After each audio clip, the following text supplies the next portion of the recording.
Here are 10 lessons that I've learned that you can use to protect yourself as a renter. I've rented in 13 different places since moving to Sydney 12 years ago, and here's a bunch of the stuff that I've learned.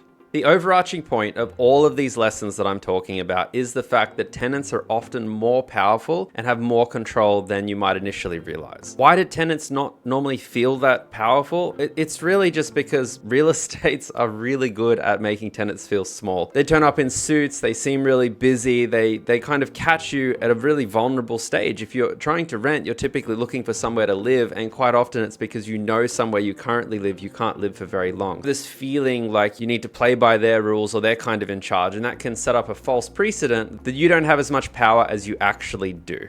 Now, everything I tell you in this video is mostly to protect you against real estate agents. I don't think landlords are as bad as some people give them credit for. I'll talk more about that at the end. And also, a lot of what I talk about is really specific to New South Wales tenancy. However, different states in Australia, I'm sure, have somewhat similar rules. Also, everything I share, there'll be links in the description, so check those out just in case these things change since I released this video.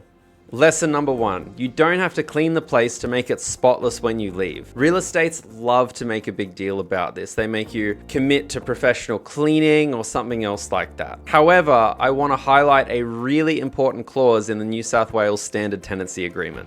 18.2. The tenant agrees, when this agreement ends and before giving vacant possession of the premises to the landlord, to leave the residential premises as nearly as possible in the same condition, fair wear and tear accepted, as at the commencement of the tenancy.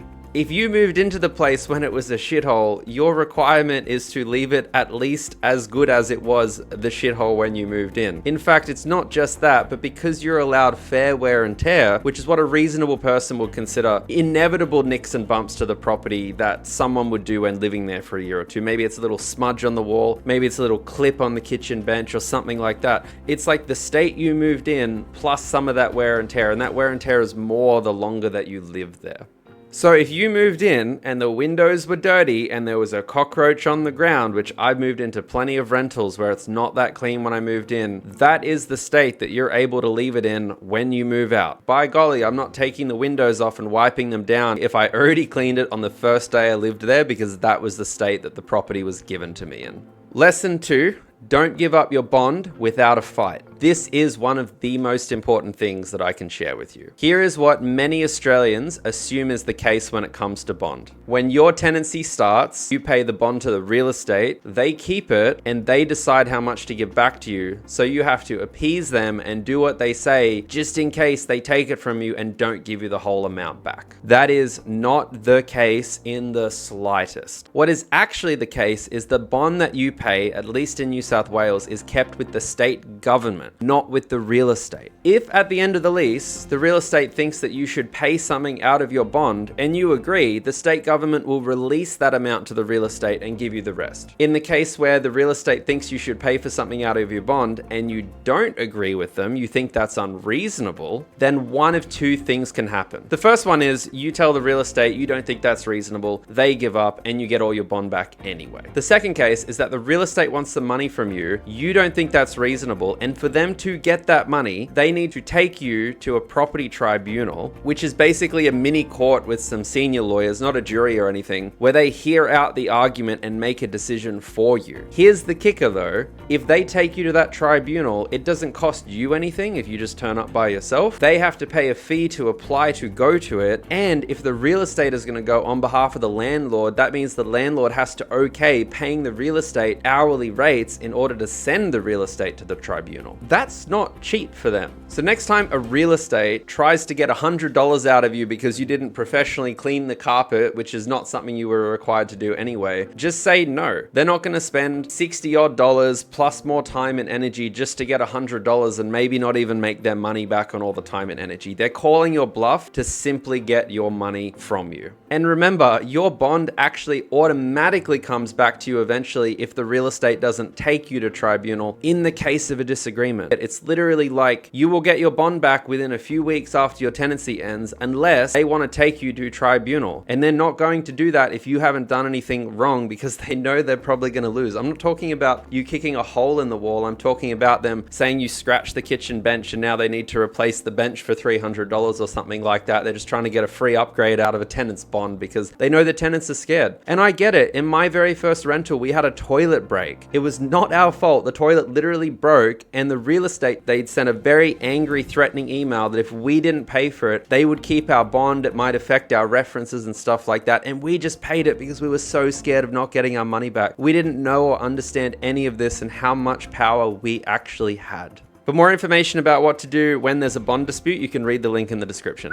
Lesson 3, know your rights when it comes to real estate visitations. This is really important, particularly when a real estate is trying to show the property to prospective buyers if the owner who owns the rental you're in is trying to sell it to a different buyer. Let me read this clause to you. 21.1, the landlord agrees to give the tenant written notice that the landlord intends to sell the residential premises at least 14 days before the premises are made available for inspection by potential purchasers. So what this means is that the real estate can't just email you on a Thursday and say, hey, we're looking at selling the place. We want to let someone see it on Saturday. They have to give you 2 weeks notice before that first one. Now, I'm not saying that if you don't get 2 weeks notice, you're just going to be like, too bad. Most of us are, nice people just trying to help out. What if you're really sick on that Thursday? What if your parents are coming to visit this weekend or something like that? In those cases, it's not reasonable for you to just upend your life, rearrange your house, knowing that strangers are going to come through and check everything out. So you can say, you didn't give me 14 days notice. Let's do this next weekend or the weekend after. And of course, there's another important clause, 23.1. The landlord and tenant agree that the tenant is not required to agree to the residential premises being available for inspection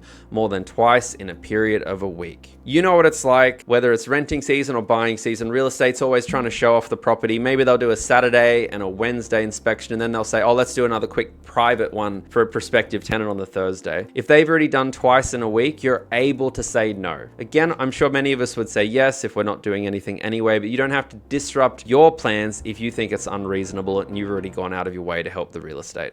Lesson 4, understanding the difference between a fixed term lease and a periodic lease. Pretty much all rental agreements in New South Wales that are signed, they are signed on a 12-month fixed lease. And what that means is for that 12 months, the real estate is not able to kick you out of your premises. And at the end of that 12 months, one of two things can happen. They can either ask you to renew your fixed term lease for another 12 months, or alternatively, if they don't do that, it automatically turns into what's called a periodic agreement. A periodic agreement is often what people might refer to as a month by month or month on month kind of agreement. And that basically means that you're just living there. There's no real fixed term. Either you or the real estate can end it at any time with some reasonable notice. And those notice periods are really important. When it comes to ending a fixed term lease, you need to give the real estate exactly 2 weeks notice. So if your lease ends in, say, April 1st, then you need to give them 2 weeks notice in the middle of March and say, I'm not going to continue with this lease. You can give it to them 2 weeks before, or alternatively, you can give it to them any time prior to that. It doesn't have to be exactly on that day. The real estate, however, has to give you 90 days of notice in the standard lease. That means you basically have 3 months of time to plan what you're going to do with your life. If you fall into the periodic lease, so let's say you get towards the end of the fixed term and the real estate doesn't email you and kick you out, they can't force you to sign a fixed term lease. You can simply say no, and then you go on a periodic lease. And then in the periodic lease, the terms are a little bit different. The tenant has to give 3 weeks notice at any time to leave, and the real estate has to give 90 days notice, or essentially about 12, 13 weeks notice, a ton of time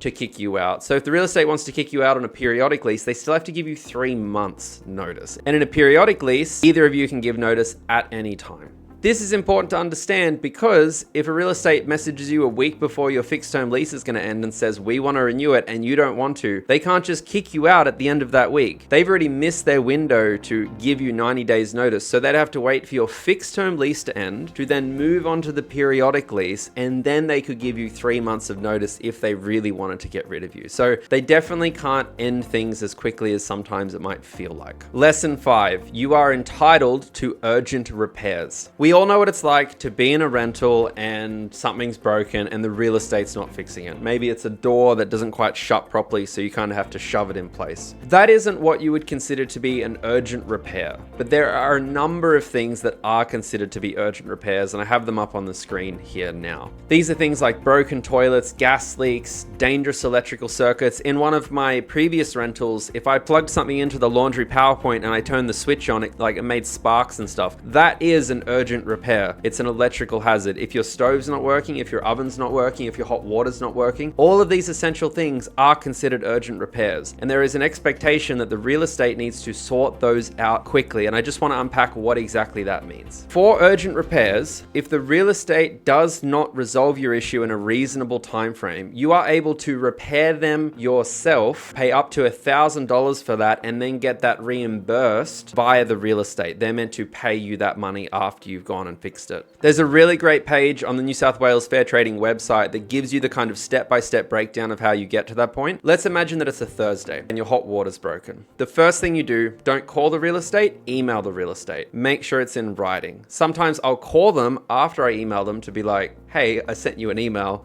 Can you reply to that email? In that email, you tell them that there is broken hot water and that you need urgent repair. The real estate should reply to that email in a reasonable frame of time. Ideally the same day, but if you're trying to play it safe, you'd expect that they reply within 24 hours. So now it's Friday morning and they still haven't replied to you. So you send them a second email. Hey, I'm just bumping this. It's been 24 hours and I still don't have any hot water. Let's imagine that they do reply to you on the Friday and they say, we're going to send a plumber, an electrician to you today to get it fixed. They send it, it gets fixed, all good. However, let's imagine that they email you on the Friday and they say to you, oh, we'll get that fixed next week. We'll send someone in on Monday. You're able to say, no, I consider this to be an urgent repair and it needs to be fixed ASAP. Reasonably fixed on the Friday or the Saturday. You shouldn't have to wait till Monday to get one of those essential services fixed. In this case, the real estate might say, no, we refuse. In that instance, you are able to go and again, get it repaired and get that money reimbursed. In many New South Wales tenancy agreements, there are often like tradespeople that they'd like you to call. You should always call those people first and try and get them in. If you call their preferred tradesperson and that person says, I can come today or tomorrow, you need to get it fixed with that person. If those people aren't available, they don't answer, they don't reply to their emails, maybe they say, I can't come till next week, you are able to call another person and get that person to come in and fix that for you and get that reimbursed later. Now, this all sounds good in theory, but if you're like me, the idea of spending $1,000 and then having to get the real estate to give me the money back doesn't feel very good. It's a little bit scary. $1,000 is a lot of money, and here's my advice to you. If you're in that position, you should use the fact that you may repair it yourself as leverage to get the real estate to do something. So let's take that example again. On a Thursday, the hot water breaks, I email the real estate. I bump them on a Friday and they reply and say, we're going to fix it on Monday. I then reply to them on a Friday and call them after, but I email first. This is an urgent repair. I'm going to need it resolved today or first thing tomorrow morning, but I need it resolved by the middle of Saturday. If you don't resolve it through your contacts, I will go and organize for this to be resolved myself and I will get it reimbursed through you. Real estates will sometimes tell you that they won't reimburse you. I've had this happen to me multiple times.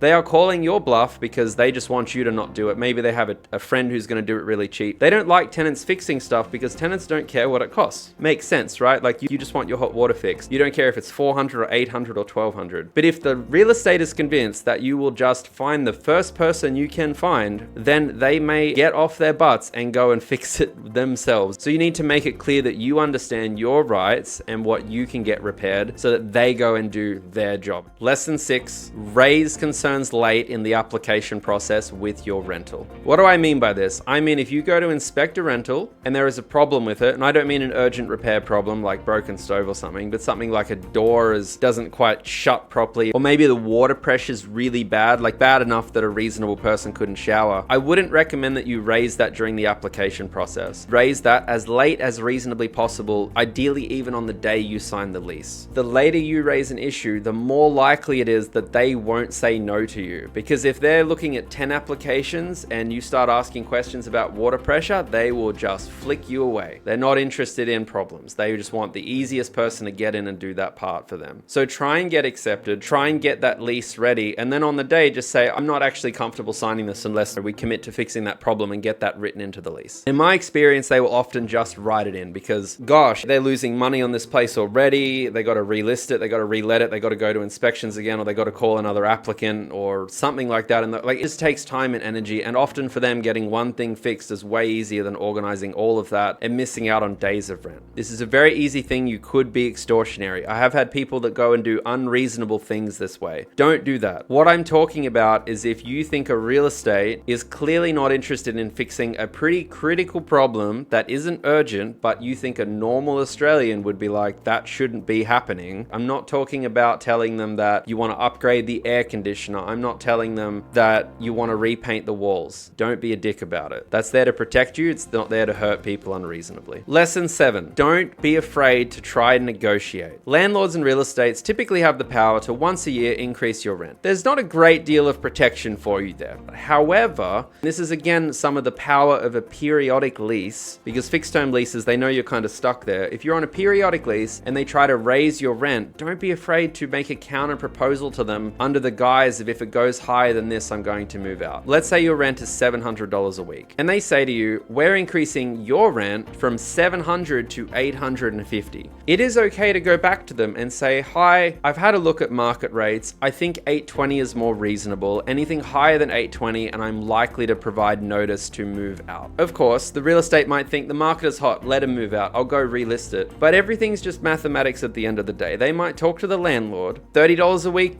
less than they wanted over the course of 12 months. That's $1,500. And suddenly they're like, oh, do I really want to go relist it now and then have a vacancy period? Because once that place is vacant for like a week or two, that they've like lost that money straight away, right? To be clear, they don't have to agree to it. It's not really a negotiation. You're just kind of asking them to lower it to something smaller. And there's a good chance they'll say no, but there's no harm in asking. They're not going to be offended by you asking to lower the rent. They'll just say no. They're not going to kick you out and be like, what a preposterous suggestion. They're just going to say no and you're just going to go on with your life. There's no harm in asking, particularly if you're reasonable and you try and just get a small amount less. Sometimes I like to try and quote inflation or point to some similar properties in the area, not so much because they'll be convinced by it, because they probably know how to do their jobs, but more that they just show that I'm thinking about it and I'm not just pulling numbers out of my butt. Lesson 8, take high quality photos of everything at the start of the lease. I'll often take 100 photos, every scratch, every corner, every nick in the house, what door handles look like, anything that I think clearly looks like they may, if they're really evil, be like, you caused that damage. Don't rely on those sheets they give you where you like leave notes and tick and cross stuff. That's super ambiguous. I typically do my normal inspection, I give it back to them, and then I take a bunch of photos, I zip them up. I don't care if it's 1 email or 10 emails because the files are too big, and I just send it to them and say, here is the state of the property as I've moved in, just in case we all need to reference it in the future. It also shows the real estate that you mean business, that you are taking accountability for stuff and they can't go and try and grab you for things. Yeah, it wastes maybe half an hour at the start and it's a bit annoying, but your peace of mind will definitely thank you for that. Lesson 9, learn about the power of go-get vans and Bunnings stair trolleys. I think one of the biggest stresses about renting is having to move. If you got kicked out of a rental and you could just snap your fingers and appear in the new rental with all your stuff in that house, that would be a significant reduction in stress and effort. And for me personally, as someone who had to move a lot, particularly without a lot of money, the costs of moving, particularly as I accumulated things, was more and more stressful. One way I got around that was by using a go-get van, which you can typically hire for about, I looked this up last night, $107 for 24 hours for one of these vans. There is a per kilometer charge they do, but they also don't charge you fuel, so it kind of compensates itself out a little bit. And typically moving is, if it's in the same city, it's not that many kilometers. So call it like $110, and you get this whole van, which you can pack a bunch of stuff into. And the second cool tip is at Bunnings, you can go and hire a stair trolley for $19. You call your local Bunnings, you say, I'd like to hire a stair trolley from this date to this date, 24 hours, and they say, okay, reserved. You turn up, you pay for it. I think they take $100 pre-auth deposit. deposit, you get it back when you return it. You walk the stair trolley to your go-get van. The stair trolley is obviously only necessary if you have stairs, but a lot of people renting have stairs because a lot of people renting live in apartments. Or if they don't have stairs, they might have steps out the front of the building or steps in their new place. If you don't have stairs, great, good on you, lovely. With the stair trolley and the go-get van, you can generally get a lot done, and you can do all of that for about $130. Now obviously the only downside compared to removalists, which would be way more, is that it's a lot more effort. But let's be honest with ourselves, if you're anything like me, you probably don't go to the gym enough, and you can just pass it off as you getting some exercise. At least that's what I try and do. Obviously look after your back, but you'll have a knackered day, you'll be super tired, but you'll have gotten some good strength training in, and at least you saved a whole bunch of money moving stuff. And finally, lesson 10, rent in high supply areas if you can. If you go to realestate.com.au or domain.com.au, you find the filters of what represents the places you're looking to potentially rent, and then you go and look at the map view. You'll typically see areas with really dense little circles. Those are the areas where there's lots of rentals. If it's possible, try and rent in those areas. It'll mean that the same number of people are competing for more properties, so they'll be more dispersed, there'll be less crazy desperate offers, and you'll be more likely to get a rental easier. Or in some cases, if it's not, renting mania, you may actually be able to get a discount in these areas because they might just be trying to get rid of these rentals because there's so much supply that it's just hard for them to fill the place. Of course, not everyone can choose exactly where they live, but quite often I see people trying to rent in a suburb where just one or two suburbs across, maybe it's not as nice, but at least there's a ton of supply. It's usually cheaper. That's the other part of it. It's usually cheaper, and you're more likely to find it easy to get that rental. Finally, I just want to share a bit of a disclaimer about landlords. Landlords get a bad rap, and it's understandable. A lot of Australians, particularly the third of Australians that don't have a mortgage or a paid off home, definitely feel like they're part of the lower class and they're essentially living in a landlord's world. They watch the house prices go up and they feel like they're getting exploited. However, particularly in the high interest rate environment we're seeing in 2025, that many landlords, particularly for apartments in high density areas, are not actually making any money. They're probably losing money, in fact. In research for this video, I looked at the Property Council of Australia's study in 2025, and they found that 60% of investment property owners are negatively gearing their property. Negative gearing is a term that's thrown around a lot that kind of seems like someone cheating the tax system. But just to be clear, negative gearing is simply a policy that means that if you're an investment property owner and you have a rental property, if you aren't getting enough money from the rent to cover the costs of the mortgage, negative gearing just means that loss you're making gets reduced. You still lose money. Most landlords of investment properties are losing money. Your rent is not covering their interest. And I'm not talking about the chunk of people who've paid off their homes and stuff. I'm talking about the hundreds of thousands, millions of people investing in properties who have mortgages they have to pay off. Now, of course, the reason people do this is because they think, I'll lose money on the rental and then the house price or the apartment price will just go up and then I'll sell it off and I'll be really rich that way. But that still doesn't happen for a ton of people. But there are lots of Australians out there who buy investment properties, they rent it out to people like you, they lose money the whole time, and then when they sell it, after stamp duty and fees, they didn't even make any money off the sale. Now, I'm not trying to give you pity for landlords. I'm simply trying to point out sometimes in this economy, many Australians are struggling. There are definitely opportunistic landlords out there. There are definitely people hoarding vast amounts of resources. There are definitely people who could be giving small rental discounts that choose not to, and they have the means to. However, by and large, most landlords are just probably struggling a little bit like all of us, because I think real estate agents are really where a lot of these problems come from. In fact, a survey I looked at, which is the Roy Morgan Image of Profession survey in 2021, showed that only 5% of Australians just rated them very highly at all when it came to ethics and honesty. And that's consistent with my experience. I find that they will exploit me where they can. They're unreliable. They don't reply to their emails. They don't reply to their phone. They turn up in their nice cars. They lease the property out, and then they just give me a headache. Real estate agents are trying to play both sides. They are trying to get as much from the tenant as they can. They will take and take and take from you, and they'll try and defer delays because they're also trying to manage the landlord. You might be saying to them, oh, I have problems, there's the door's not shutting and stuff, and they might just ignore the email, hope that it goes away, never tell the landlord about it because they don't want to tell the landlord, because all a landlord wants, right, is a real estate agent who manages the property, makes sure money's coming in every week, and leaves them alone. So real estate agents just generally are playing this game, and therefore that can make them often not very nice people to work with. Is every real estate agent like that? No. Is there a high proportion of real estate agents that make me very mad and I don't like than there are doctors and nurses? Absolutely. So in this video, I've tried to give some lessons about how to manage your experience as a renter, and it's mostly to protect you from real estate agents. If you have a rental tip that you think I haven't mentioned or you think is a great one, I'd love for you to leave it in the comments. If you think there's anything I've said that you don't agree with, I'd also love to hear about that too. Otherwise, like and subscribe. I really appreciate you listening, and hopefully at least one of these has been useful to you and can save you some of the headaches that I've been through. Thanks.